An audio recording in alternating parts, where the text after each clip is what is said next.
In the bustling heart of Boston, seasoned attorney Helen Parker stared out the window of her high-rise office, contemplating the sinister twist her newest case offered.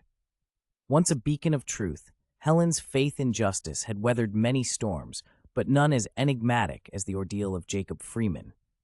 Jacob, an up-and-coming software engineer, was accused of siphoning substantial sums from SafeTech, his employer, funneling those illicit earnings into a network of cryptic offshore accounts.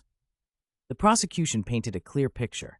Jacob, caught by an audacious forensic analysis led by District Attorney Vince Castellan, faced overwhelming evidence against him. As Helen flipped through the case files, her intuition screamed that there was more beneath the surface. Everyone is equal before the law, she mused silently, her gaze hardening.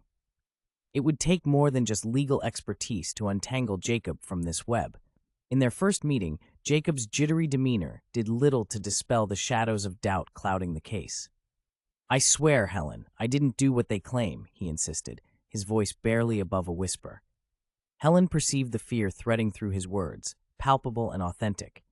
"You need to trust me, Jacob," Helen responded, her tone more reassuring than she felt. Delving deeper, they discussed Jacob's access to financial systems, his relationship with his colleagues, and most crucially, his recent vehement objection to a potentially lucrative but ethically murky company project. 2 weeks into her investigation, Helen unearthed discrepancies in the prosecution's evidence. Certain documents attributed to Jacob bore dissimilarities in style compared to his known writings. Most intriguing of all, Helen learned through her contacts that Vince Castellan and Roger Blaine, the CEO of SafeTech, shared a past clouded with allegations of fraud, never proven but often whispered. Armed with this new knowledge, Helen approached a renowned forensic document examiner who confirmed her suspicions. The documents were likely forged. With meticulous care, she pieced together the motive. The project Jacob opposed was illegally leveraging user data, potentially generating millions for SafeTech while breaching privacy laws.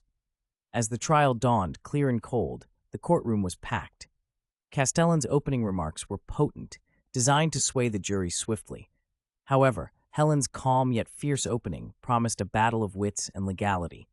Day by day, Helen dismantled the prosecution's claims.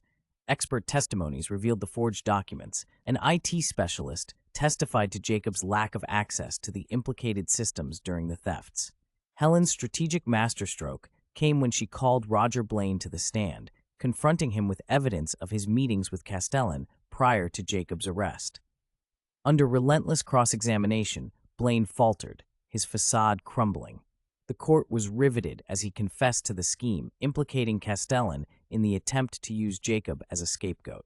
In her closing argument, Helen spoke not only to the jury, but to all present, her voice resonant with the gravity of her words.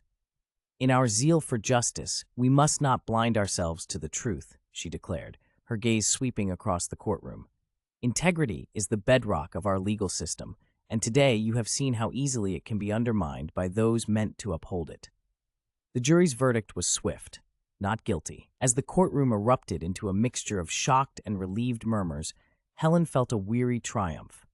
Justice, though tangled in webs of deceit, had prevailed through the poised scales she balanced. Outside, the sky had darkened to a deep violet, matching the twilight of Helen's career. Yet as she watched Jacob reunite with his family, a sense of affirmation filled her. Even as shadows lengthen, the quest for justice is relentless, she thought, her spirit unbroken by the battles fought and those yet to come.